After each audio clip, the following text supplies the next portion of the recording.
नमस्कार दोस्तों, आज हम बात करेंगे यदि किसी व्यक्ति को लो ब्लड शुगर होता है तो उसकी वजह से अगर चक्कर आते हैं तो इसके क्या फीचर्स होते हैं, क्या कारण होते हैं, मैनेजमेंट स्ट्रैटेजी का क्या फ़र्क होता है, ये सारी चीज़ों पर हम बात करेंगे। चक्कर के बहुत सारे कारण होते हैं, ज़्यादातर ब्लड प्रेशर से रिलेटेड होते हैं, पर काफ़ी लोग को लो शुगर होने की वजह से भी चक्कर आ सकते हैं, खासकर डायबिटिक लोग को जिनको हाई डोज पर मेडिसिन चल रही है। आज हम बात करेंगे इसके फीचर्स पर, कैसे डिफ्रेंशिएट करेंगे और कैसे मैनेज करेंगे, इस पर एक शॉर्ट ओवरव्यू करेंगे। टॉपिक पर जाने से पहले जो लोग हमारे चैनल पर नए हैं उन्हें रिक्वेस्ट करूंगा कि चैनल को सब्सक्राइब करें, वीडियोस को लाइक करें, शेयर करें, फॉलो करें, कमेंट करें, पूरा देखें। टॉपिक इंपॉर्टेंट है, इसे एंड तक देखिएगा।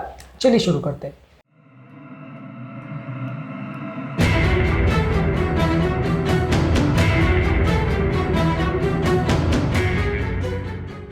सबसे पहले आपको समझने की जरूरत है कि किसी व्यक्ति का अगर ब्लड शुगर 70 से अगर कम होता है तो वैसे व्यक्ति में ब्रेन जो कि ग्लूकोज को एक प्राइमरी एनर्जी सोर्स की तरह यूटिलाइज करता है, तो उसके ब्लड शुगर के कम होने की वजह से उसको चक्कर, कमजोरी, कंफ्यूजन और दूसरे इस तरह के सिम्टम्स आ सकते हैं।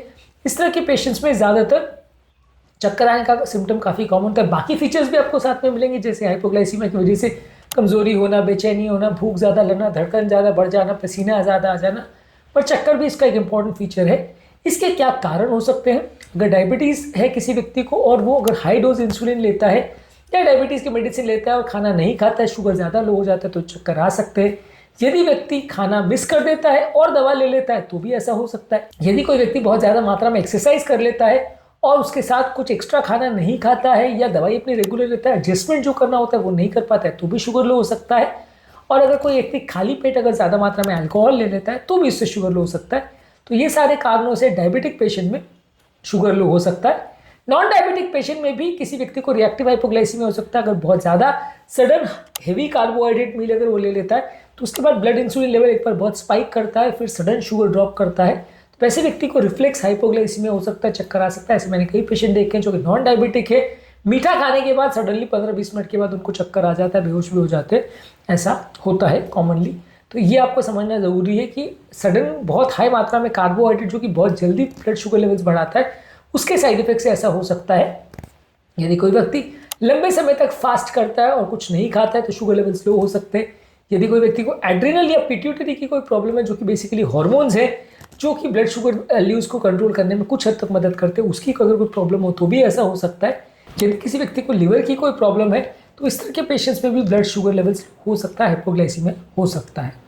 इस तरह के पेशेंट में हाइपोग्लाइसीमिया इंड्यूस डिजीनेस के साथ और क्या फीचर्स मिल सकते हैं? डिजीनेस होगा, चक्कर आएंगे, हाथ पांव में कंपन हो सकती है, पसीना बहुत आ सकता है, बहुत ज़्यादा कमजोरी, सुस्ती का एहसास होगा, हाथ पांव बराबर नहीं चलेंगे, हृदय की धड़कन बढ़ जाएगी, धुंधला दिखाई देने लगेगा, कंफ्यूजन होगा, कॉन्सेंट्रेट करने में प्रॉब्लम होगी, चिड़चिड़ापन होगा, मूड चेंजेस होंगे, बहुत ज़्यादा सीवियर केसेस में मिर्गी आ सकती है या पेशेंट बेहोश हो सकता है। इसको हम डायग्नोज कैसे करते हैं? इसलिए अगर इस तरह का कोई फीचर है और सजेस्टिव चीज़ है तो ब्लड शुगर टेस्ट करिए। अगर ब्लड शुगर टेस्ट करने के बाद वो 70 मिलीग्राम पर डेसीलीटर से कम आता है तो हाइपोग्लाइसीमिया कंफर्म कर सकते हैं। ग्लूकोज टॉलरेंस टेस्ट कर सकते हैं। यदि व्यक्ति को रिएक्टिव हाइपोग्लाइसीमिया आप सस्पेक्ट कर रहे हो कि खाना खाने के बाद सडन शुगर जो ड्रॉप होता है उसको रिएक्टिव हाइपोग्लाइसीमिया बोलते हैं, वो अगर आप सस्पेक्ट कर रहे हो तो ग्लूकोज टॉलरेंस टेस्ट कर सकते हैं। हार्मोन टेस्टिंग कर सकते हैं एड्रिनल फंक्शन देखने के लिए, इंसुलिन लेवल्स को देखने के लिए और पेशेंट का थायराइड फंक्शन को देखने के लिए आप अलग अलग तरह के हार्मोन्स की टेस्टिंग कर सकते हैं। यदि अगर किसी व्यक्ति को बहुत ज़्यादा शुगर कम हो जाता है तो आप 15-15 रूल फॉलो करते हैं, यानी 15 ग्राम फास्ट एक्टिंग कार्बोहाइड्रेट देते हैं पेशेंट को, उसके बाद 15 मिनट के बाद ब्लड शुगर वैल्यूज फिर से चेक करते हैं। इसके बाद अगर आपको पेशेंट को रिस्पॉन्स नहीं मिलता है तो फिर से रिपीट करते हैं 15 मिनट के बाद।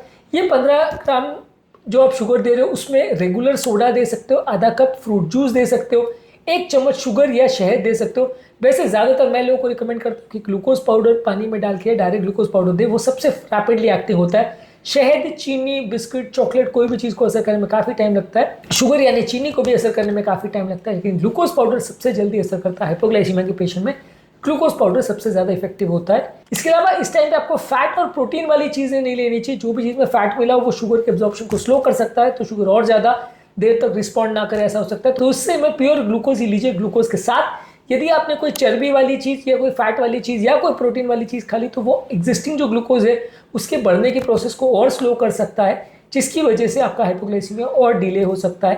तो हाइपोग्लाइसीमिया के मैनेजमेंट में ज़रूरत है कि इनिशियली आप सिर्फ और सिर्फ ग्लूकोज या मीठी चीज़ यानी कार्बोहाइड्रेट ही ले, कुछ और उसके साथ में नहीं ले। बाकी कुछ अगर लेना भी है तो हाइपोग्लाइसीमिया ठीक होने के बाद लें, तुरंत मत लीजिए। इसके अलावा और एक बैलेंस्ड मील उसके बाद ले लीजिए जिसमें प्रोटीन, फाइबर और हेल्दी फैट्स हो, वो लगभग 15-20 मिनट के बाद आप ले सकते हैं। जब एक बार ब्लड शुगर लेवल्स नॉर्मल आ जाते हैं तो फिर आप वो सारी चीज़ें ले सकते हैं। लॉन्ग टर्म इस तरह की प्रॉब्लम नहीं है, उसके लिए आप बैलेंस्ड मील लीजिए, दवाइयों को प्रॉपरली एडजस्ट करिए, इंसुलिन के डोजेस को प्रॉपरली एडजस्ट करिए, एक्सरसाइज करने से पहले ध्यान रखिए कि शुगर कितना रह रहा है, शुगर वैल्यूज को रेगुलर बेस पर चेक करते रहिए। बहुत ज़्यादा मात्रा में खाली पेट, खासकर अल्कोहल मत लीजिए। खाली पेट में चाय कॉफ़ी भी कई बार शुगर लेवल्स को सडनली कम कर सकती है। इसके अलावा रिफाइंड कार्बोहाइड्रेट और शुगर वाले खाद्य पदार्थ भी सडनली रिएक्टिव हाइपोग्लाइसीमिया कर सकते हैं। तो ये सारी चीज़ों का आपको ध्यान रखना है। खासकर डायबिटिक व्यक्ति को अगर मेडिसिन चल रही है तो वो सबसे कॉमन रीज़न होता है जिसकी वजह से लोगों को शुगर कम होता है, उसका आपको विशेष ध्यान रखना है। इसकी वजह से लोगों को ज़्यादातर चक्कर आ सकते हैं। चक्कर के अलावा भी बहुत सारे फीचर्स हो सकते हैं, लेकिन ये आपको समझना ज़रूरी है कि अगर डायबिटिक व्यक्ति ने कुछ खाया नहीं है, उसको अगर चक्कर आ रहे हैं तो सबसे पहले आपको हाइपोग्लाइसीमिया ही सस्पेक्ट करना है और उसके बेसिस पे ही ट्रीटमेंट प्लान करना है। उम्मीद करूँगा कि आज के टॉपिक में कुछ नई बातें जानने को मिली होगी। जो लोग हमारे चैनल पर नए हैं उन्हें रिक्वेस्ट करूँगा कि चैनल को सब्सक्राइब करें, वीडियोज़ को लाइक करें, शेयर करें, फॉलो करें, कमेंट करें। पूरा दिन।